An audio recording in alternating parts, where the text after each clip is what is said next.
여러분은 혹시 이런 경험이 있으신가요?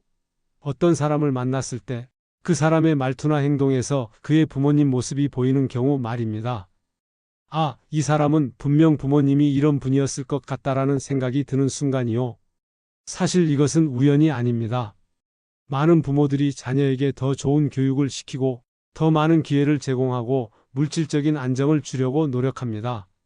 하지만 정작 가장 중요한 것을 놓치고 있을지도 모릅니다.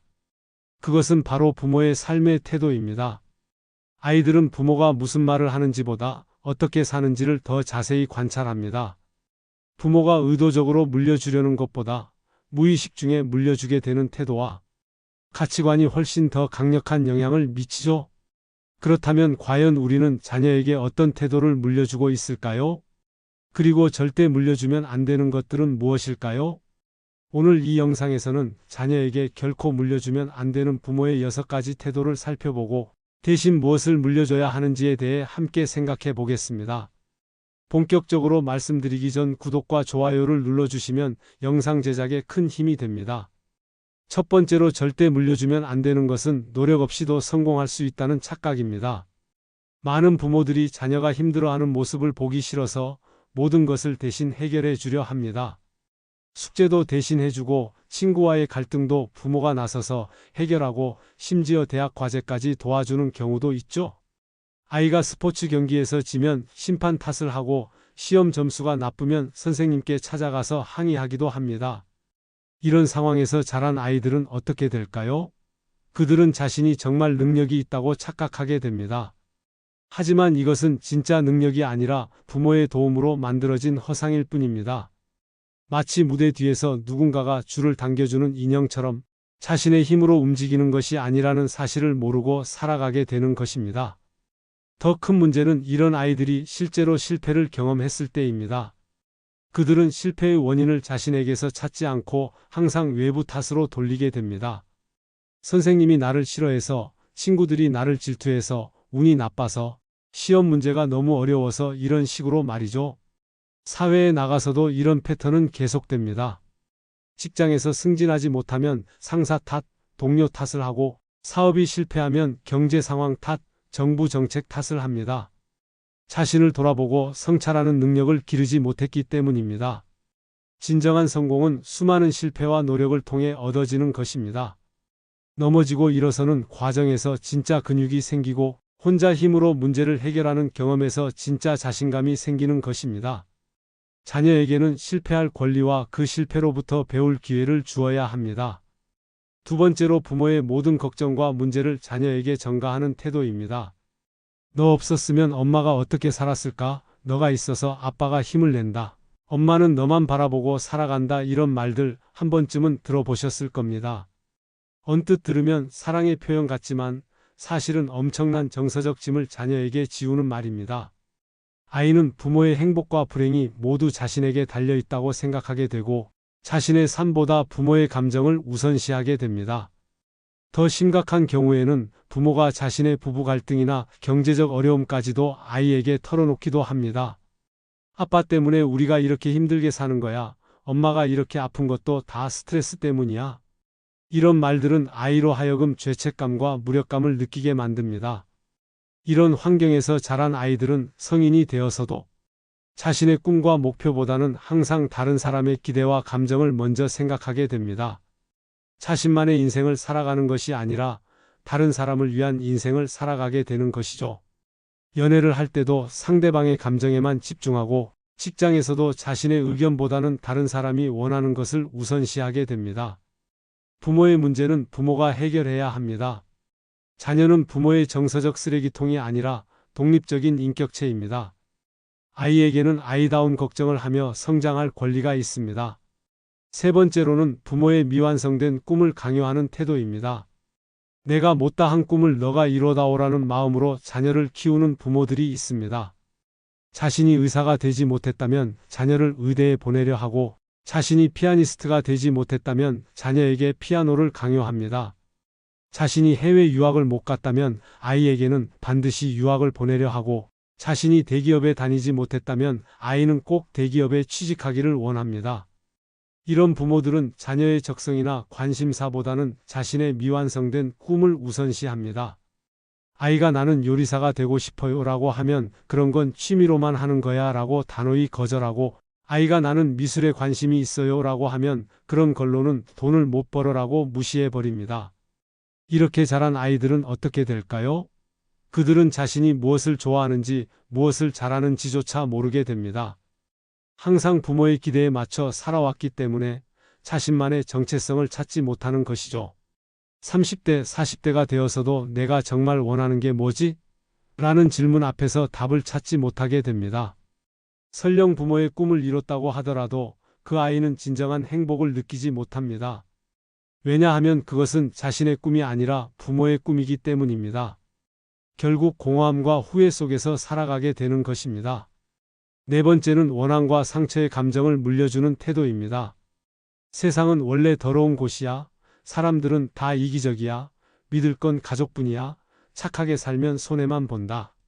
이런 말들로 자녀를 교육하는 부모들이 있습니다. 물론 부모 입장에서는 자녀가 상처받지 않기를 바라는 마음일 수 있습니다. 자신이 사회에서 겪은 배신과 실망을 아이는 겪지 않았으면 하는 마음에서 이런 말들을 하는 것이죠. 하지만 이런 부정적인 감정과 세계관은 자녀에게 그대로 전달됩니다. 이런 환경에서 자란 아이들은 타인에 대한 기본적인 신뢰를 갖지 못합니다. 새로운 친구를 사귈 때도 이 사람이 나를 이용하려는 건 아닐까? 라고 의심하고, 직장에서도 동료들이 나를 견제하려는 건 아닐까? 라고 경계심을 갖습니다. 항상 방어적이고 의심스러운 시선으로 세상을 바라보게 되죠. 결국 진정한 인간관계를 맺지 못하고 외로움 속에서 살아가게 됩니다. 스스로 만든 벽 때문에 좋은 기회들도 놓치고 진정한 사랑과 우정도 경험하지 못하게 되는 것입니다. 부모의 상처가 아이의 상처가 되어서는 안 됩니다. 세상에는 분명 나쁜 사람들도 있지만 좋은 사람들이 더 많다는 것을 보여주어야 합니다. 아름다운 것들과 희망적인 것들에 대해서도 이야기해 주어야 합니다. 다섯 번째는 과잉보호와 통제의 태도입니다. 내가 다 알아서 해줄게. 넌 그냥 공부만 해. 위험하니까 하지 마. 엄마가 다 준비해 줄 테니까 걱정하지 마. 이런 말로 자녀의 모든 것을 통제하려는 부모들이 있습니다. 이런 부모들은 자녀가 실수하거나 다치는 것을 극도로 두려워합니다. 그래서 자녀가 스스로 선택하고 경험할 기회를 모두 차단해 버립니다. 아이가 새로운 도전을 하려고 하면 안 돼. 너무 위험해라고 막고, 아이가 친구들과 놀러 가려고 하면 공부할 시간에 왜 놀아? 라고 제지합니다. 심지어는 아이의 옷차림부터 친구 선택, 진로 결정까지 모든 것을 부모가 대신 결정하려 합니다. 아이의 의견은 듣지 않고 부모가 더 경험이 많으니까 부모 말을 들어야 한다며 일방적으로 지시하죠. 하지만 이렇게 자란 아이들은 어떻게 될까요? 그들은 자신만의 판단력을 기르지 못합니다.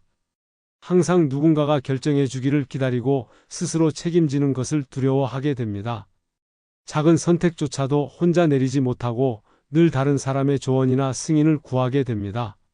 성인이 되어서도 중요한 결정을 내릴 때마다 부모에게 물어보고 자신의 삶을 주체적으로 살아가지 못하게 됩니다. 결국 수동적이고 의존적인 어른이 되는 것이죠. 사회에서도 리더십을 발휘하지 못하고 항상 누군가의 지시를 기다리는 사람이 되어버립니다. 여섯 번째는 편견과 고정관념을 심어주는 태도입니다. 여자는 이래야 해, 남자는 저래야 해, 그 직업은 천한 일이야, 우리 가문에서는 그런 일 안 해, 그런 사람들과는 사귀면 안 돼, 이런 편견과 고정관념을 자녀에게 심어주는 부모들이 있습니다. 이런 부모들은 자신이 살아온 시대와 환경의 기준으로 자녀를 판단합니다. 하지만 시대는 빠르게 변하고 새로운 직업들과 새로운 가능성들이 계속 생겨나고 있습니다. 과거에는 상상도 할 수 없었던 일들이 지금은 당연하게 받아들여지고 있죠. 예를 들어 유튜버는 제대로 된 직업이 아니야 라고 말하는 부모가 있다면 그 아이는 자신의 창의성과 재능을 발휘할 기회를 잃게 됩니다. 남자가 요리사가 되면 안 되라고 하는 부모가 있다면 그 아이는 자신의 진정한 열정을 포기해야 할지도 모릅니다. 편견과 고정관념은 자녀의 무한한 가능성을 제한합니다. 아이는 자신이 정말 하고 싶은 일, 잘할 수 있는 일을 포기하고 부모가 정해놓은 좁은 틀 안에서만 살아가게 됩니다. 자신의 진정한 재능과 잠재력을 발견하지 못한 채 평생을 살아가게 되는 것입니다. 진정으로 자녀를 사랑한다면 그 아이가 자기답게 살아갈 자유를 주어야 합니다. 부모의 기준이 아니라 아이 자신의 기준으로 살아갈 수 있도록 도와주어야 하는 것입니다. 지금까지 자녀에게 절대 물려주면 안 되는 6가지 태도에 대해 살펴보았습니다. 그렇다면 우리는 과연 자녀에게 무엇을 물려주어야 할까요? 진정한 유산은 좋은 삶의 태도입니다. 부모가 자녀에게 물려줄 수 있는 가장 위대한 유산은 돈도, 집도, 좋은 학벌도 아닙니다. 바로 좋은 삶의 태도입니다. 좋은 삶의 태도란 무엇일까요? 그것은 어려움 앞에서도 포기하지 않는 끈기, 실패했을 때 다시 일어서는 회복력, 타인을 이해하고 배려하는 마음, 자신의 꿈을 향해 꾸준히 나아가는 의지, 그리고 무엇보다 자신을 사랑하고 믿는 마음입니다. 이런 태도를 가진 사람은 어떤 상황에서도 자신만의 길을 찾아갈 수 있습니다. 설령 물질적으로 어려운 상황에 처하더라도 결국에는 자신만의 성공을 만들어낼 수 있는 것이죠. 반대로 좋은 태도 없이 물질만 많이 물려받은 사람은 그것을 금세 잃어버리고 맙니다. 비교 우위가 아닌 절대 기준을 가르쳐 주세요. 많은 부모들이 자녀를 다른 아이들과 비교합니다. 옆집 민수는 수학을 잘하는데 사촌 누나는 명문대에 갔는데 친구 아빠는 의사인데 이런 식으로 말이죠. 하지만 이런 비교는 아이에게 도움이 되지 않습니다. 오히려 자신감을 떨어뜨리고 항상 남과 비교하는 습관을 만들어줄 뿐입니다. 아이는 자신의 가치를 다른 사람과의 비교를 통해서만 판단하게 되고 진정한 자아를 잃어버리게 됩니다. 진정한 교육은 아이가 자신만의 기준을 갖도록 도와주는 것입니다. 어제의 나보다 오늘의 내가 조금이라도 나아졌는가?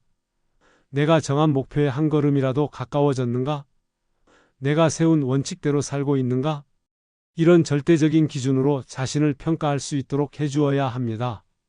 남과 비교하지 않고 자신만의 속도로 성장하는 아이는 평생에 걸쳐 지속적으로 발전할 수 있는 힘을 갖게 됩니다. 그리고 자신만의 독특함과 개성을 발견하고 발전시킬 수 있게 되는 것입니다. 물질이 아닌 가치관을 물려주세요. 요즘 많은 부모들이 자녀에게 좀 더 좋은 물질적 환경을 만들어 주려고 노력합니다. 더 비싼 학원에 보내고 더 좋은 옷을 사주고 더 많은 용돈을 주려고 하죠. 심지어는 미리 집을 사두거나 사업 자금을 마련해 두기도 합니다. 물론 어느 정도의 물질적 지원은 필요합니다. 하지만 그보다 더 중요한 것은 올바른 가치관을 심어주는 것입니다. 정직의 가치를 아는 아이는 어떤 유혹 앞에서도 바른 길을 선택할 수 있습니다. 성실의 가치를 아는 아이는 작은 일이라도 최선을 다하는 습관을 갖게 됩니다. 감사의 가치를 아는 아이는 주어진 것에 만족하며 행복을 느낄 수 있습니다. 배려의 가치를 아는 아이는 다른 사람과 조화롭게 살아갈 수 있습니다. 이런 가치관은 아이가 평생에 걸쳐 갖고 갈 수 있는 진정한 재산입니다. 돈은 잃을 수 있고 집도 팔 수 있고 학벌도 시간이 지나면 의미가 없어질 수 있지만 가치관은 누구도 빼앗아갈 수 없기 때문입니다. 두려움이 아닌 신뢰를 물려주세요. 세상에는 분명 위험하고 나쁜 것들이 존재합니다. 하지만 그렇다고 해서 아이에게 두려움만 심어주어서는 안 됩니다. 세상은 위험한 곳이니까 조심해라고 말하는 대신 세상에는 좋은 사람들이 더 많으니까 용기를 가져라고 말해주세요. 실패하면 어떻게 하나라고 걱정하는 대신 실패해도 괜찮으니까 도전해봐라고 격려해 주세요. 사람들을 믿으면 배신당한다라고 하는 대신 진심으로 대하면 좋은 사람들을 만날 수 있어라고 말해주세요. 신뢰를 바탕으로 자란 아이는 적극적이고 도전적인 삶을 살아갑니다. 새로운 것을 배우는 것을 두려워하지 않고 다른 사람들과 진정한 관계를 맺을 수 있습니다. 기회가 오면 주저하지 않고 잡을 수 있고 어려움이 와도 포기하지 않고 해결책을 찾으려 노력합니다. 반면 두려움을 바탕으로 자란 아이는 항상 소극적이고 방어적인 삶을 살아가게 됩니다. 기회가 와도 혹시 위험하지 않을까? 라고 망설이고 관계에서도 혹시 상처받지 않을까? 라고 벽을 쌓고 살아가게 되는 것입니다. 자녀가 스스로 설계하고 배우도록 도와주세요. 부모의 역할은 자녀의 인생을 대신 살아주는 것이 아닙니다. 자녀가 자신의 인생을 스스로 설계하고 실수를 통해 배우며 성장할 수 있도록 옆에서 지켜보고 응원하는 것입니다. 때로는 아이가 잘못된 선택을 할 수도 있습니다. 실패할 수도 있고 상처받을 수도 있습니다. 하지만 그것이 바로 성장의 과정입니다. 나비가 번데기에서 나올 때 누군가 도와주면 오히려 날개가 약해져서 날지 못한다고 합니다. 아이의 성장도 마찬가지입니다. 부모가 모든 것을 미리 해결해주면 아이는 영원히 성장할 기회를 잃게 됩니다. 대신 아이가 스스로 문제를 해결할 수 있도록 기다려주고 정말 필요할 때만 적절한 조언을 해주는 것이 진정한 사랑입니다. 너가 스스로 결정해봐. 엄마는 너의 선택을 믿어. 실패해도 괜찮아. 그것도 소중한 경험이야. 내가 원하는 길이라면 끝까지 응원할게. 이런 말들이 아이에게는 세상 어떤 물질적 지원보다도 큰 힘이 됩니다. 인생 교과서가 아닌 인생의 응원자가 되어주세요. 많은 부모들이 자녀에게 이렇게 살아야 한다고 가르치려 합니다. 자신의 경험과 지식을 바탕으로 아이의 인생에 대한 답을 제시하려고 하죠. 하지만 시대는 변했습니다. 부모가 살아온 시대와 아이가 살아갈 시대는 완전히 다릅니다. 부모의 경험이 항상 정답일 수는 없는 것이죠. 오히려 부모의 고정된 생각이 아이의 새로운 가능성을 막을 수도 있습니다. 따라서 부모는 인생 교과서가 아니라 인생의 응원자가 되어야 합니다. 아이가 자신만의 길을 찾아갈 때 옆에서 응원해주고 넘어졌을 때 일어설 수 있도록 격려해주는 역할을 해야 하는 것입니다. 너가 선택한 길이라면 엄마가 믿고 응원할게. 실패해도 괜찮아. 다시 시작하면 돼. 너의 꿈을 향해 나아가는 모습이 정말 자랑스러워. 힘들 때는 언제든 엄마에게 와. 이런 말들이 아이에게는 세상 어떤 선물보다도 소중한 것입니다. 마지막으로 부모 자신부터 좋은 태도로 살아가세요. 결국 가장 중요한 것은 부모 자신이 어떻게 사는가입니다. 아무리 좋은 말을 해도 부모가 보여주는 삶의 모습이 말과 다르다면 아이는 혼란스러워할 수밖에 없습니다. 부모가 항상 부정적이고 불평불만이 많다면 아이도 그런 태도를 배우게 됩니다. 부모가 거짓말을 자주 한다면 아이도 정직의 가치를 배우기 어려워집니다. 부모가 다른 사람을 무시하고 차별한다면 아이도 그런 편견을 갖게 됩니다. 반대로 부모가 긍정적이고 감사하는 마음으로 살아간다면 아이도 그런 태도를 자연스럽게 익히게 됩니다. 부모가 어려움 앞에서도 포기하지 않는 모습을 보여준다면 아이도 끈기 있는 사람으로 자라납니다. 부모가 다른 사람을 배려하고 존중하는 모습을 보여준다면 아이도 그런 마음을 갖게 됩니다. 자녀에게 좋은 태도를 물려주고 싶다면 먼저 부모 자신부터 그런 태도로 살아가야 합니다. 이것이 바로 자녀에게 줄 수 있는 가장 확실하고 효과적인 교육입니다. 오늘부터 시작해 보세요. 변화는 언제나 오늘부터 시작됩니다. 자녀에게 좋은 부모가 되고 싶다면 오늘부터 자신의 태도를 점검해 보세요. 혹시 자녀에게 무의식 중에 부정적인 태도를 보이고 있지는 않은지, 자녀의 가능성을 제한하는 말을 하고 있지는 않은지, 자녀를 자신의 소유물처럼 생각하고 있지는 않은지 돌아보세요. 그리고 오늘부터 조금씩이라도 바꿔나가기 시작하세요. 완벽할 필요는 없습니다. 조금씩 하나씩 바꿔나가면 됩니다. 중요한 것은 시작하는 것입니다. 자녀에게 남겨줄 가장 위대한 유산은 바로 좋은 삶의 태도입니다. 이것이야말로 어떤 물질적 유산보다도 소중하고 아이의 평생에 걸쳐 행복의 밑바탕이 되어줄 것입니다. 여러분도 오늘부터 자녀에게 진정으로 소중한 것을 물려주는 부모가 되어 보시기 바랍니다. 오늘도 긴 영상을 봐주셔서 감사합니다.